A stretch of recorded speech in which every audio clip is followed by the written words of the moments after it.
ॐ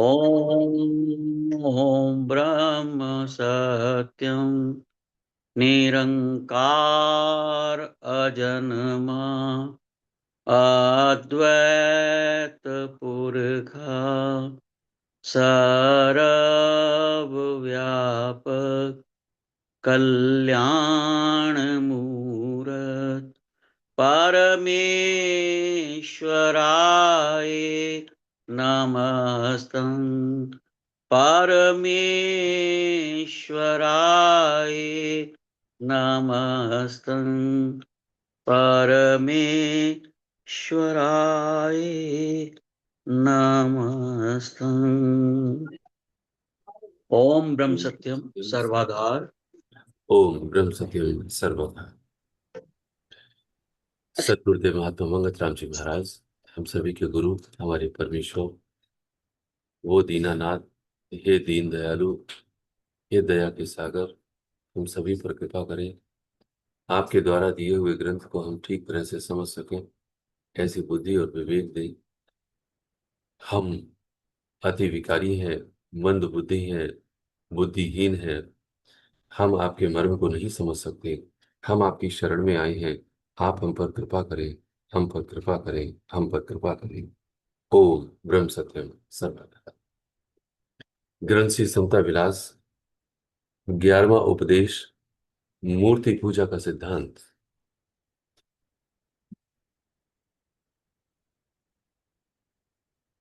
वचन number 8, page number 139।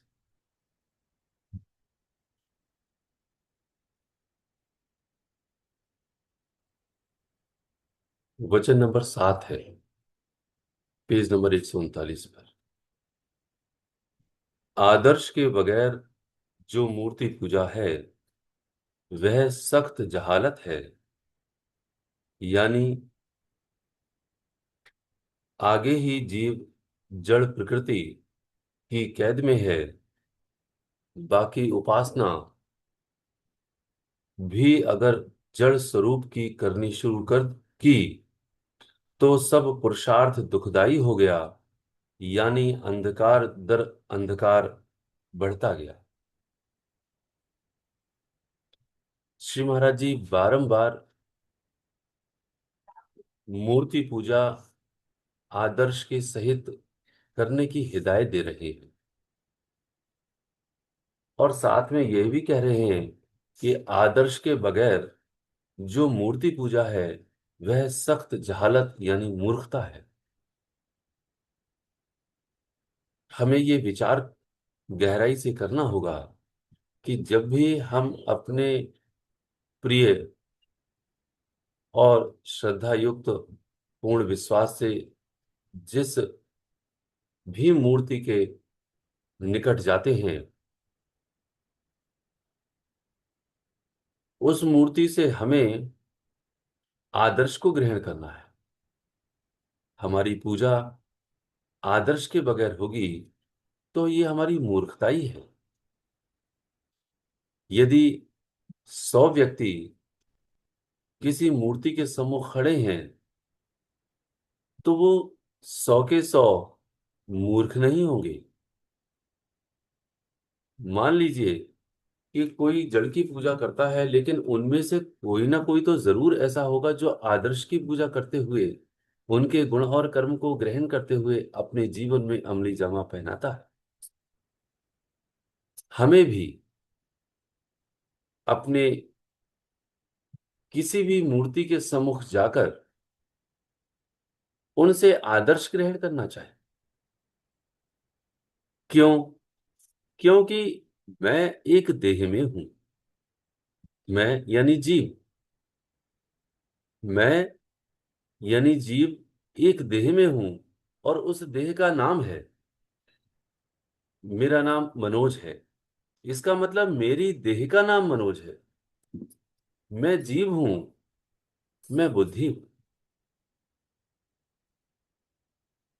तो मैं देह यानी जड़ ही ना बन जाऊं, इसलिए जड़ की जो प्रकृति है और जो जड़ है उसकी पूजा करने से मैं और भी जड़ बन जाऊंगा। यह विज्ञान है। संघ का इसीलिए फर्क होता है। संघ का मतलब ही है कि हमारा संघ जैसे जैसे जिस भी बिंदु पर प्रगाढ़ होगा, गहरा होता जाएगा, मैं भी वैसा ही स्वरूप बन जाऊंगा। न जाने कितने जन्मों से मेरी जो देह है, मैंने अपनी ही देह को अपना स्वरूप मानते हुए जन्म जन्मांतर से आवागमन को अपने ही गले में लटकाए हुए हैं। इसलिए मैं देह नहीं हूं, मैं जीव हूं, मैं बुद्धि हूं। इस बात को दृढ़ करने के वास्ते जो मूर्त सम्मुख है, जो हमारे, जिसको हम प्रभु करके कह रहे हैं, चाहे वो राम की मूर्ति हो, कृष्ण की मूर्ति हो, या फिर महात्मा मंगत राम जी महाराज का फोटो हो, हमने वह फोटो या मूर्त के सम्मुख उनका आदर्श ग्रहण करना है। उनके द्वारा दिए हुए मार्गदर्शन के आधार पर अपने जीवन को व्यतीत करना है। जब भी वो मूर्त आए तो हमें आदर्श ही याद आए, उनकी घटनाएं ही याद आए। क्यों? क्योंकि यदि मैंने उनकी जड़, जो मूर्ति है, जिसको जड़ कहते हैं, वह पांच भूतों की ही बनी हुई है, जैसे मेरी बनी है, तो पहले से ही मैं जड़ अपने आप को निरंतर समझता आया हूं। लेकिन यदि मैंने पूजा भी उसी जड़ की कर दी, तो पहले भी अंधकार में रहा, आज भी अंधकार दर अंधकार बढ़ता चला जाएगा। यह विज्ञान है। इसलिए श्री महाराज जी कहते हैं हम सभी से कि आगे ही जीव जड़ प्रकृति की कैद में है। हम इसी देह की कैद में पहले से ही हैं। और उपासना भी हमने जड़ स्वरूप की करनी शुरू की, तो सब पुरुषार्थ, पुरुषार्थ कहते हैं पुरुष प्रयत्न के लिए। जो पुरुष प्रयत्न अंदर से अंतर्यामी परमेश्वर के प्रति होता है, वह पुरुषार्थ है। बाहर तो देह प्रारब्ध के ही अधीन है। तो यदि अंदर से भी हमने पुरुष प्रयत्न अर्थात पुरुषार्थ यह ही कर लिया कि हमने जड़ की पूजा कर ली, तो अंदर जड़ का भाव प्रबल होते हुए मैं और भी अति अंधकार में प्रवेश कर जाऊंगा। इसलिए असतो मां सदगमय, तमसो मां ज्योतिर्गमय। तो जो तमसो मां अर्थात तामसी प्रवृत्ति है, जो अंधकार है, उससे मैं ज्योतिर स्वरूप अर्थात मैं उस स्थिति में पहुंचूं जहां पर मुझे परमपिता परमेश्वर की हिदायत के अनुसार मैं यानी जीवात्मा परमात्मा में लीन हो जाऊं। यह विज्ञान है। तो इसलिए श्री महाराज जी बार बार कह रहे हैं कि तू कैद में है, और उस कैद से छूटने के वास्ते उनके आदर्शों को ग्रहण करते हुए हमें उनकी आज्ञा का पालन करना है। तो अब जरा विचार करने की बात है, इसी वचन में खंडन है या मंडन है? तो तो सही स्वरूप में पता चल जाएगा कि यहां पर सही मूर्ति पूजा बतलाई गई है। खंडन वहां है जहां मूर्ति पूजा सही रूप में हम कर नहीं रहे। तो मूर्ति की पूजा नहीं, बल्कि मूर्ति की सही पूजा यह है कि उनके आदर्शों को ग्रहण करना, उनके मार्गदर्शन को ग्रहण करना, यह मूर्ति की सही पूजा है। ना कि उस मूर्ति की जड़ स्वरूप में ही पूजा कर लेनी। पहले ही हम जड़ हैं, फिर और भी जड़ अर्थात इसी प्रकृति में आकर के हम अंधकार दर अंधकार बढ़ते चले जाएंगे। तो ध्यान रखें कि मूर्ति पूजा का सही सिद्धांत समझें।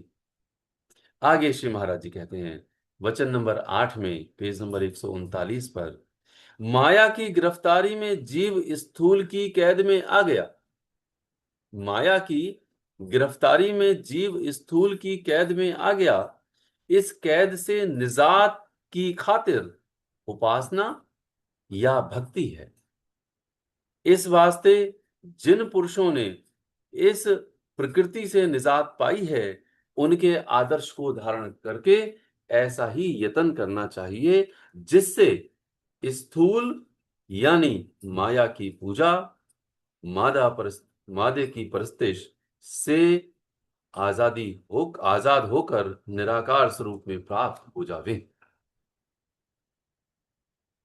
तो माया की जो गिरफ्तारी है वह जीव स्थूल की कैद में आ गया। अब माया क्या है? माया की एक लाइन की परिभाषा है कि गो गोचर जहां मन लग जाई, तिसको माया जानो भाई। गो गोचर कहते हैं इंद्रियों को, मन को। जहां जहां तक ये मन इंद्रियों की पहुंच है, वहां वहां तक समस्त माया ही माया है, इसके अतिरिक्त कुछ भी नहीं। और मैं माया की गिरफ्तारी में मैं हर पल हर क्षण, जिसको सत का ध्यान नहीं रहता, वह असत के ही समस्त भोगों के प्रति, उनके पाने के प्रति लालायित ही रहता।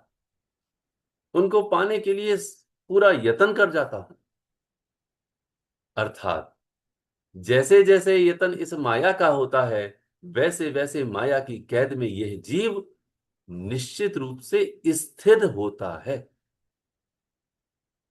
तो वही कैद है उसकी, और उस कैद से छूटने के लिए यह भक्ति है।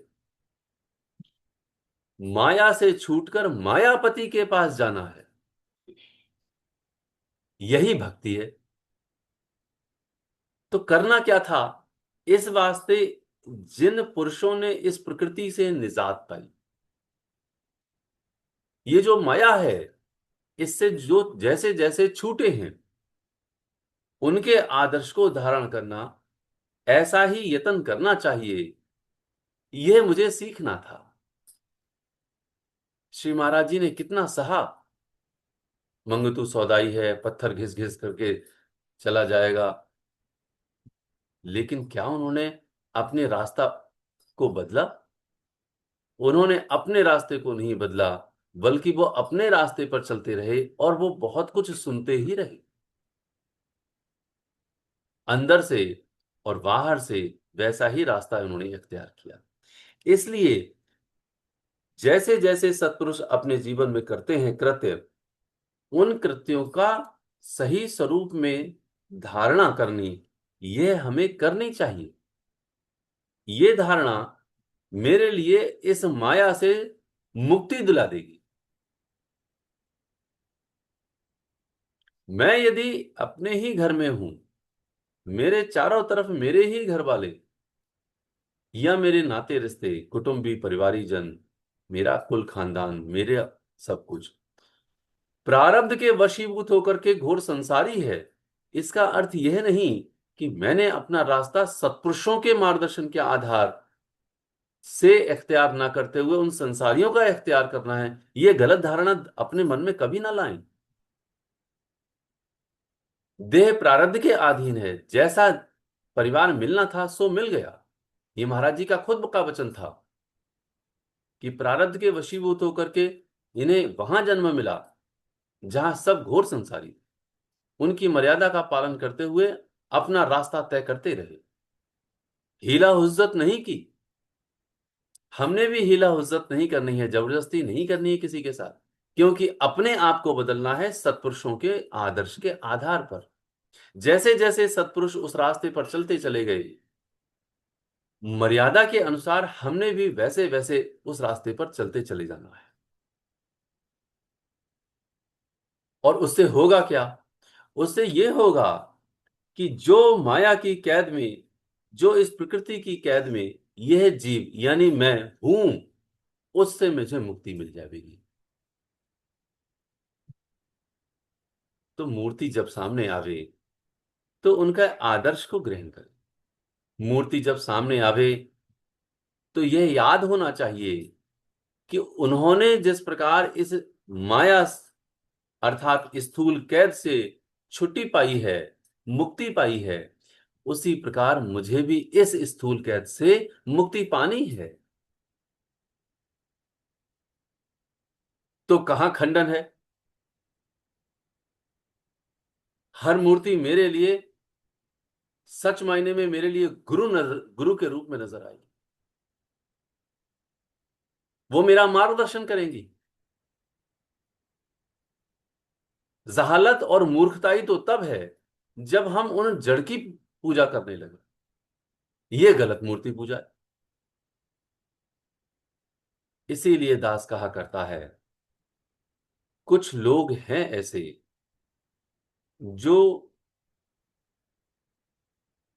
मंगत राम जी महाराज में राम को देखते हैं और कृष्ण को भी देखते हैं, नानक को भी देखते हैं, कबीर को भी देखते हैं। लेकिन चंद लोग ही ऐसे हैं जो राम में महात्मा मंगत राम जी को भी देखते हैं, कृष्ण में मंगत राम जी को भी देखते हैं। क्योंकि ये सभी सत्पुरुष एक ही धार के हैं, रूप अलग अलग है। जिनकी विचारधारा ऐसी है, जो राम में मंगत राम नहीं देखते, वो संकीर्ण विचारधारा है। राम ही मंगत राम है और मंगत राम ही राम है। इसलिए यदि कोई भी मूर्त सामने आए तो वह मेरे ही गुरु है, मेरे ही परमेश्वर है और कोई नहीं है, ऐसा भाव रखते हुए जब हम उनसे मार्गदर्शन को प्राप्त करते हैं, तो निश्चित बात है कि हमें हर किसी के जीवन, जो पूर्ण सत्पुरुष हैं, उस जीवन से हमें हर पल मार्गदर्शन ही मिलता रहेगा और हमसे कोई भूल नहीं। इसीलिए श्री महाराज जी, बारंबार दास को याद आता है, इसीलिए श्री महाराज जी एक एक धागे को खोल करके हर भ्रम को दूर करने का ये यत्न हम सभी को कर रहे हैं। ऐसी बड़ी कृपालता है हमारी, जो कई प्रेमी जन बड़ी श्रद्धा से अपने इस ग्रंथ को, अपने श्री महाराज जी को, एक एक शब्द को सत निधिध्यास कर रहे हैं। ये छोटी नहीं, ये बहुत बड़ी बात है हमारे जीवन की। ऐसी कृपालता प्रभु हम पर बनाए रखें। इसलिए श्री महाराज जी कहते हैं कि इस वास्ते जिन पुरुषों ने इस प्रकृति से निजात यानी मुक्ति पाई है, उनके आदर्श को धारण करके ऐसा ही यत्न करना चाहिए जिससे स्थूल यानी मादे की परस्तिश, माया की जो पूजा है, उससे आजाद होकर निराकार स्वरूप में प्राप्त हो जावे, जिसका कोई आकार नहीं। जन्म जन्मांतर से हम मादा परिस्थिति में हैं, तो एकदम कैसे छूट सकते हैं? धीरे धीरे हम सही मूर्ति पूजा करते हुए हम निराकार स्वरूप में स्थिर हो जाएंगे, जो हमारा अंतिम लक्ष्य है।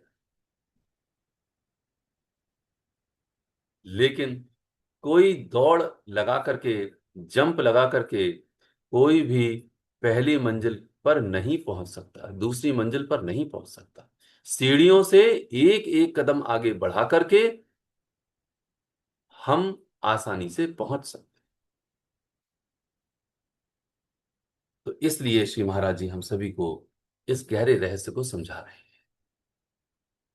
वचन नंबर 9 में श्री महाराज जी पेज नंबर 139 पर क्या कह रहे हैं, हमारे लिए चेतावनी और पूरी हिदायत को समझाते हुए कि सत्पुरुषों के स्वरूप को देखकर उनका आदर्श धारण करना लाजमी है।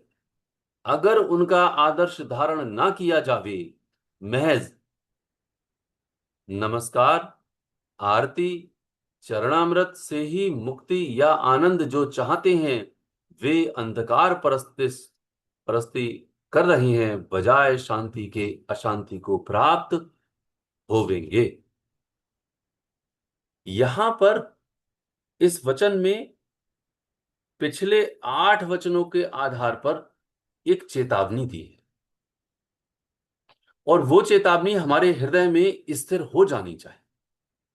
श्री महाराज जी कहते हैं कि सत्पुरुषों के स्वरूप को, अब यहां पर एक सत्पुरुष नहीं आया है, सत्पुरुषों के स्वरूप को देखकर उनका आदर्श धारण करना लाजमी, लाजमी कहते हैं कंपलसरी को इंग्लिश में।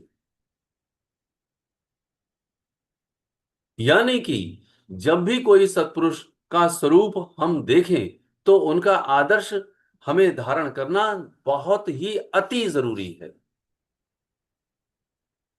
उनकी हर बात हमको याद आने लगे, ये उनका आदर्श है। उनके हर मार्गदर्शन को याद हम करने लगे, वह आदर्श है। और हम उन आदर्श को याद करते हुए अपने जीवन में अमली जामा पहना लें, ये सबसे बड़ी बात है। पढ़ लेना अच्छी बात है, सुन लेना और अच्छी बात है, लेकिन मनन करते हुए अपने जीवन में उतारना यह सबसे ज्यादा अच्छी बात है। इसलिए श्री महाराज जी कहते हैं कि अगर उनका आदर्श हमने अति आवश्यक करते हुए, अति जरूरी करते हुए धारण नहीं किया तो क्या होगा। अगर उनका आदर्श धारण ना किया जावे, महज केवल उनको नमस्कार करके, उनकी आरती करके, उनका चरणामृत प्राप्त करके उससे ही मुक्ति या आनंद यदि मैं चाहूं, तो मैं अंधकार परस्ती कर रहा हूं। मैं अपने ऊपर दास की बात, यदि मैंने ऐसा किया तो मैं अंधकार परस्ती कर रहा हूं, अर्थात अंधकार में और भी ज्यादा बढ़ता चला जाऊंगा। और मुझे जो शांति मिलनी चाहिए वह शांति ना मिल करके मैं अशांति को ही प्राप्त हो जाऊं। तो हमें अब करना क्या है। हमें ये धारणा हर हालत में स्थिर करनी चाहिए कि जो नमस्कार है, जो आरती है और जो चरणामृत है, इससे मेरा कल्याण होने वाला नहीं है। यहां पे एक शब्द लिखा, महज। महज नमस्कार, आरती और चरणामृत से ही मुक्ति या आनंद जो चाहती। अब ये महज ही क्यों लिखा। यदि कोई नमस्कार करे, गलत क्या है। यदि किसी ने आरती भी कर ली, यदि कोई चरणामृत भी प्राप्त कर ले, तो केवल उसी से ही कल्याण होगा। यह धारणा लानी है, यह धारणा नहीं लानी, बल्कि यह धारणा लानी है उससे ही कल्याण नहीं होगा, बल्कि उनके आदर्शों को मान करके ही कल्याण होगा। चरणामृत प्राप्त कर लें, ठीक है, लेकिन चरणामृत से ही कल्याण हो जाएगा। तो कह रहे हैं कि महज यानी केवल, केवल उससे कल्याण नहीं होने वाला, बल्कि उनके आदर्शों को मान करके कल्याण होगा।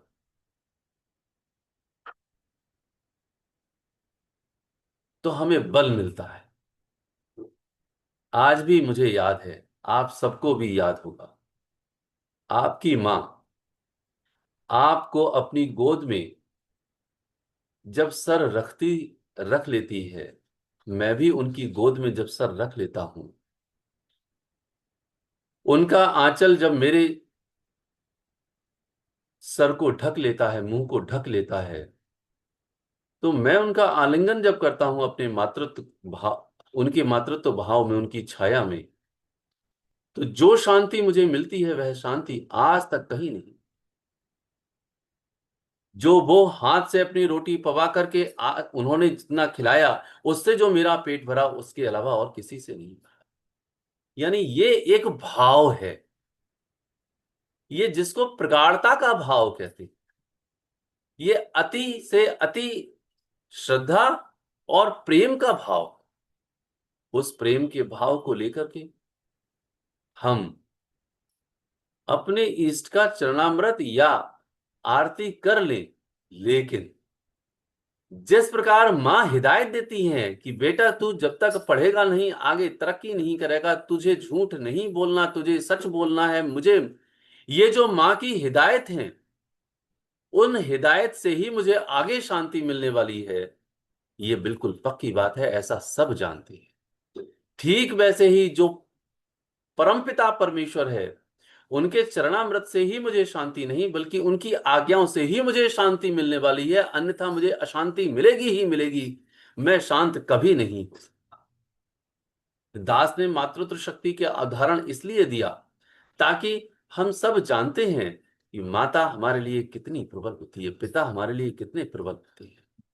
उनकी छाया में हमने अपने बचपन को गुजारा है, और आज भी हमें अपने माता पिता उसी प्रकार से याद आते हैं। ठीक वैसे ही हमारे जो जगत के माता पिता है, जो परम पिता है, जो परम माता है, वो उनकी छाया में उनकी जो मूरत है, यदि हम बैठ भी जावे, उनको आरती नमस्कार भी कर लें, लेकिन शांति हमको उनकी हिदायत से ही मिलेगी। निजात यानी मुक्ति हमें उनकी आज्ञा का पालन करने से ही मिलेगी। इसलिए श्री महाराज जी ने इस लाइन में एक शब्द जोड़ा है, महज। किसी ने पाप नहीं किया यदि किसी ने आरती कर ली, किसी ने यदि चरणामृत ले लिया तो पाप थोड़ी है वो, उसकी श्रद्धा का घोतक है ये श्रद्धा है उसकी, ठीक है। लेकिन केवल उसी से ही कल्याण होगा, यह गलत है उसकी धारणा।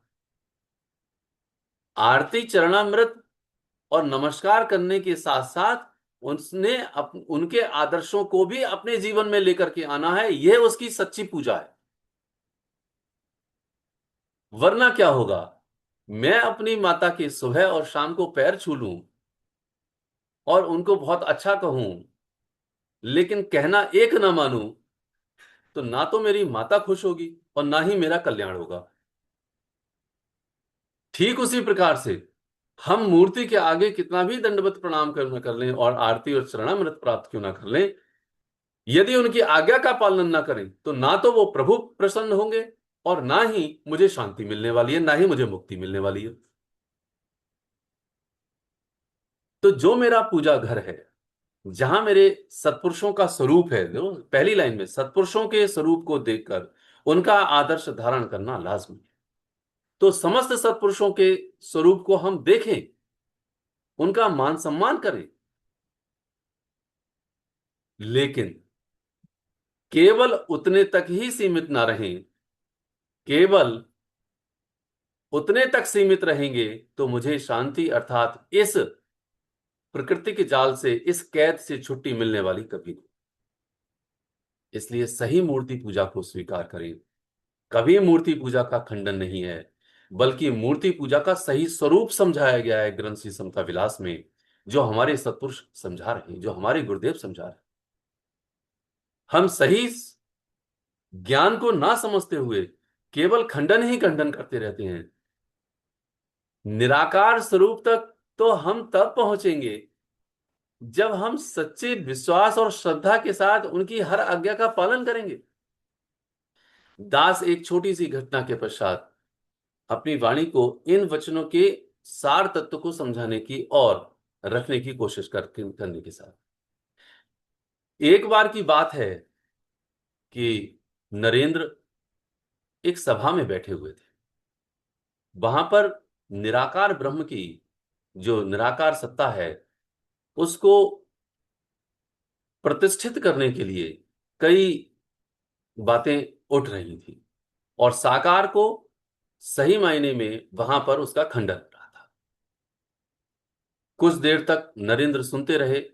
नरेंद्र जो बाद में स्वामी विवेकानंद हुए, जो महर्षि रामकृष्ण परमहंस के परम शिष्यों में से एक है। नरेंद्र कुछ देर तक तो उस सभा में सुनते रहे, लेकिन जब उनसे सुनना न रहा गया तो जिस घर में बैठे हुए थे, उस घर के व्यक्ति से उन्होंने पूछा, एक फोटो की ओर इशारा करते हुए, कि यह फोटो किसका है। उस व्यक्ति ने कहा, यह मेरे दादाजी का फोटो है। तो उन्होंने कहा, आप इसे उतार सकते हैं? बोले हाँ। तो उस व्यक्ति ने उस फोटो को उतारा। उस फोटो को उतारकर नरेंद्र ने कहा, हे भाई, इस फोटो पर थूक दो। अब वो व्यक्ति आग बबूला हो गया। आप ऐसी कैसे बात कर सकते हैं? ये तो मेरे दादाजी हैं, मैं इन पर कैसे थूक सकता हूं? तो नरेंद्र ने कहा, दादाजी ये नहीं है, ये तो फोटो है, और फोटो के ऊपर भी शीशा है। आप थूकेंगे, हम अपने ही कपड़े से साफ कर देंगे। फिर से वह व्यक्ति और भी ज्यादा नाराज हो गया। नरेंद्र शांत थे। नरेंद्र ने कहा, आप जब अपने ही दादाजी के फोटोग्राफ के ऊपर जो शीशा है उस पर नहीं थूक सकते, आपकी श्रद्धा उनके प्रति इतनी है जबकि वह सत्पुरुषों की श्रेणी में नहीं आते। हम सब यहां बैठ करके समस्त सत्पुरुषों, जिन्होंने इस प्राकृतिक कैद से मुक्ति पाई है, जो हमारे लिए मार्गदर्शक हैं, हम सब उनका कैसे खंडन करते हैं? क्या कभी विचार किया? अब पूरी सभा शांत थी और इस बात को श्रवण कर रही थी कि नरेंद्र कह क्या रहे हैं। नरेंद्र ने साफ हिदायत दी थी कि हमने अपने सत्पुरुषों का खंडन नहीं, वास्तविकता में सत्पुरुषों के सही स्वरूप को, सही ज्ञान को प्राप्त करके परमपिता परमेश्वर के मार्ग पर चलना है, ना कि उनका खंडन करना है। इसलिए हमारे श्री महाराज जी और रामकृष्ण परमहंस, जिन्होंने नरेंद्र के लिए अर्थात स्वामी विवेकानंद को जो सही ज्ञान दिया, वो वही ज्ञान था जो आज हमारे लिए इस ग्रंथ में श्री महाराज जी एक एक धागे को खोल करके हमें सही मूर्ति पूजा का सिद्धांत समझा रहे हैं। हम सभी पूरी कोशिश करें कि मूर्ति पूजा को सही स्वरूप में समझें, उनके आदर्शों को ग्रहण करते हुए मूर्ति की पूजा करें, उनकी महज स्थूल पूजा ना करते हुए उनके आदर्शों को और उनके गुणकर्म को पूजा करें, और कहीं पर भी मूर्ति पूजा का खंडन ना करें, बल्कि सही मूर्ति पूजा का मंडन करते हुए स्थापित करें। यही हमारी गुरु की आज्ञा है। ओम ब्रह्म सत्यम सर्व।